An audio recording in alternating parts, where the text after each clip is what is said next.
ఒక అమ్మాయి గురించి చెప్పాను కదండి. 14 ఏళ్ళకి పెళ్ళి అయిపోయింది. 17 ఏళ్ళకి చిన్న ఆపరేషన్, పెద్ద ఆపరేషన్ 20 ఏళ్ళకి అయిపోయింది. 20 ఏళ్ళ కాడ నుంచి వాళ్ళు విడిపోయారు. ఈ లోపులోనే అసలు అవధువుకులుగానే ఉంది, విడిపోయారు. చిన్న పిల్లల కాడ నుంచి కూడా పిల్లలు 3 ఏళ్ళు 4 ఏళ్ళ పిల్లల కాడ నుంచి ఆ అమ్మాయి పెంచుకుంది.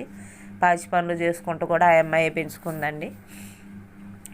కానీ వాళ్ళ ఇంట్లో వాళ్ళే ఆ అమ్మాయి గురించి ఎంత నీచంగా ఆలోచిస్తారు అని అంటే, మనుషులు ఇలా కూడా ఉంటారా అంటే ఇంకెవరో లేరు ఆ అమ్మాయి తరపున మాట్లాడేవాళ్ళు అని అంటే ఎంత నీచంగా ఆలోచిస్తారా ఒక కుటుంబ సభ్యులు.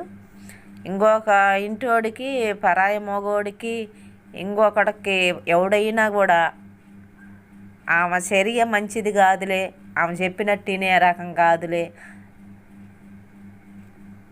ఆమె మంచిది కాదులే అని ఇంకొక మగోడికి చెప్పాడండి. మరి వాళ్ళ మరదళ్ళు కూడా మంచోళ్ళు కాదు.